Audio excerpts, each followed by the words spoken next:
familiar is in Luke 15, verses 11 through 22. Hear God's word to us. Then Jesus said, "There was a man who had 2 sons. The younger of them said to his father, 'Father, give me the share of the property that will belong to me.' So he divided his property between them. A few days later, the younger son gathered all he had and traveled to a distant country. And there he squandered his property in dissolute living. When he had spent everything, a severe famine took place throughout that country, and he began to be in need. So he went and hired himself out to one of the citizens of that country, who sent him to his fields to feed the pigs. He would gladly have filled himself with the pods that the pigs were eating, but no one gave him anything. But when he came to himself, he said, 'How many of my father's hired hands have bread enough and to spare? But here I am dying of hunger. I will get up and go to my father, and I will say to him, Father, I have sinned against heaven and before you. I am no longer worthy to be called your son. Treat me like one of your hired hands.' So he set off and went to his father. But while he was still far off, his father saw him and was filled with compassion. He ran and put his arms around him and kissed him. Then the son said to him, 'Father, I have sinned against heaven and before you. I am no longer worthy to be called your son.' But the father said to his slaves, 'Quickly bring out a robe, the best one, and put it on him. Put a ring on his finger and sandals on his feet. And get the fatted calf and kill it, and let us eat and celebrate. For this son of mine was dead and is alive again. He was lost and is found.' And they began to celebrate. Now his elder son was in the field. And when he came and approached the house, he heard music and dancing. He called one of the slaves and asked what was going on. He replied, 'Your brother has come, and your father has killed the fatted calf because he has got him back safe and sound.' Then he became angry and refused to go in. His father came out and began to plead with him. But he answered his father, 'Listen, for all these years I have been working like a slave for you, and I have never disobeyed your command. Yet you have never given me even a young goat so that I might celebrate with my friends. But when this son of yours came back, who has devoured your property with prostitutes, you killed the fatted calf for him.' Then the father said to him, 'Son, you are always with me. All that is mine is yours. But we had to celebrate and rejoice because this brother of yours was dead and has come to life. He was lost and has been found.'" This is the word of the Lord.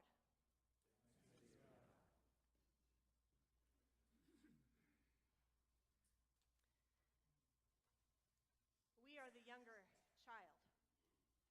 I am the younger child. I'm not worthy to wear the robes of my father or to have the dignity of sandals on my feet. For I've disgraced my father too many times to count. I deny the spiritual reality that I belong to my Father whenever I go out into the world and look for unconditional love where it cannot be found. I am the prodigal when I look for unconditional love through human relationships, through success and achievements and wealth. Because the only real place to find that unconditional love is at the center of my being, where I hear the Father say, "You are my beloved, and I love you." But I become deaf to the voice of the one that calls me beloved. The voice of my Father gets drowned out by the voices of this world. The voices of this world say, "Go out and prove yourself worthy. Go out and earn love. Yes, I love you if you are good looking and intelligent and wealthy. Yes, I love you if you have a good education and a good job and good connections. Yes, I love you if you produce much and buy much and sell much." And the ifs of this world enslave me. When I buy into the mistaken identity of the world that tells me who I am.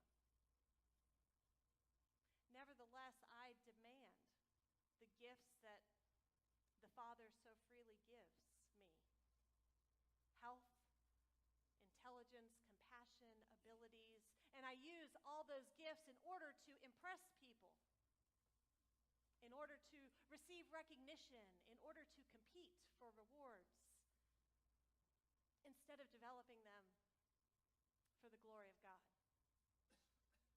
Because somehow I want to prove to myself and to the world that I don't need God's love. I can do it on my own. I can be fully independent. It is the great no to the Father's love. This idea, this unspoken curse: "I wish you were dead." And yet, when I fail to earn the world's love, when I get wrapped up in the things of this world, when I do not achieve the success that the world demands, I get jealous, resentful of those who do.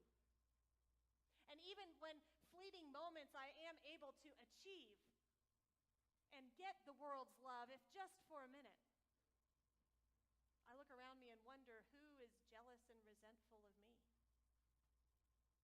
So I become distrustful. I wonder if anyone really loved me for who I am. And I wonder, as I lose my inner freedom and I start dividing people against who is for me and who is against me, and I am lost in the pigsties of this world, isolated, alienated, and alone. But sometimes, deep down, I remember, I know that I am my Father's child. I know that there is an expectant, hope-filled Father waiting for me to return home. A Father who says, "You are my beloved. On you my favor rests, no matter what." So I struggle with these two voices. The voice of the world that says, "You're useless, you're nobody, you're a failure." And the voice of my Father that says, "You are my beloved." And somehow, by the grace of God, I'm able to grasp onto, to listen to my Father's voice, and I start to believe I am not a pig. I am a human being. I am not a cog in a wheel for someone else's profit. I am not a rat running a race. I am not a burden. I am not a nobody. I am loved by someone who knows me better than I know myself, and who waits with eager anticipation to welcome me home. Thanks be to God. We are also the older child, for I am the older child. I too am lost. I too have wandered far from home, even though I stayed in my Father's house. Emotionally, I left many, many years ago, even though I stayed in the house I grew up in. Because, older children are like that. Always wanting to please, live up to parental expectations, obedient, dutiful, and yet being the model child has made me bitter and resentful and angry. Sometimes I think it's a lot easier. It's easier to be the rebellious one, to cast care to the wind, live a wild and reckless life, then come to your senses, beg for forgiveness, and be welcomed home with a party. I'm almost envious of that kind of recklessness and fun and carelessness. And then to be doted over when you finally come home. Instead, I'm the hardworking, responsible, obedient, law-abiding, meet expectations child. I'm the one that carries the load. I'm the one that cleans up the messes. I'm the one who follows the instructions. I'm the one that thinks of others before themselves, and that's what the world encourages. That's what the world respects and admires and praises me for, because that's the value society embraces, and yet no one knows deep down inside ugly things like pride and condemnation and selfishness are growing inside of me. I find myself complaining a lot over the little impoliteness or criticisms because somehow I feel like I'm not getting what I deserve. And I think to myself, I tried so hard and I worked so hard and I do so much and I still don't receive the kind of positive attention or compliments that others so easily, casually, irresponsibly achieve. I believe at times, I've convinced myself at times, I'm the most misunderstood, neglected, unappreciated person in the world. And I lose my joy, because joy and resentment cannot coexist.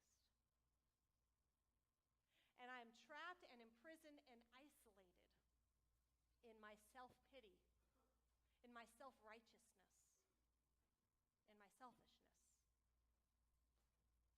So yes, returning home from a lustful escapade seems so much easier than returning home from a cold, dark anger that has rooted itself in the core of my being.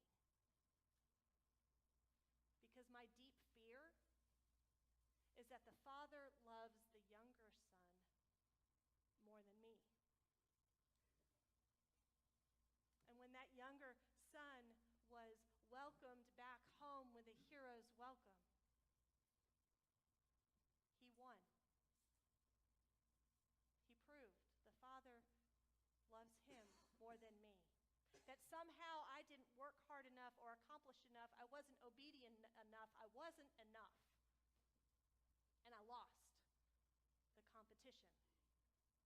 And that anger and resentment all boiled to the surface and erupted. And the only way for me to return home is to admit that which is unthinkable. To dare to admit that I am no better than the younger son. That despite all my hard work and obedience and duty, that I am no more worthy of the Father's love than him. But it's hard to admit. It's hard to admit that I too am a sinner in need of forgiveness. Can I possibly fall on my knees before my Father and in all humility admit that need for mercy and forgiveness? That my self-worth does not come from the accomplishments in this world. We are the younger child. I am the younger child, believing that the Father's love is not enough, that I need something else that this world can provide to give me meaning and purpose. We are the older child. I am the older child, resentful that my goodness and my obedience hasn't been better rewarded or recognized. Both children look for love and self-worth in this world. But ultimately, I am my Father's child. I belong to a Father who adores me. A Father who will do anything to welcome me home. A Father who pulls back the curtain, peers out the window about 20 times every single day, looking for some hint that their child is returning home, and does so day after day, month after month, and year after year. A Father who says time and time again, "You are my beloved, and I love you no matter what." A Father who aches to open his arms wide, throw them around me, and with tears welcome me home and throw an extravagant party. It's almost too good to be true, isn't it? That when I turn my back on my Father, insult him, wish he were dead, that he welcomes me back not with a justly deserved punishment, but with open arms and a party. And when I live a life of anger and resentment, that I didn't get more appreciation or more attention or more love, he doesn't lecture me, but welcomes me home and invites me in with open arms. If only we would go home. If only I would go home. Return to the only one that loves me unconditionally.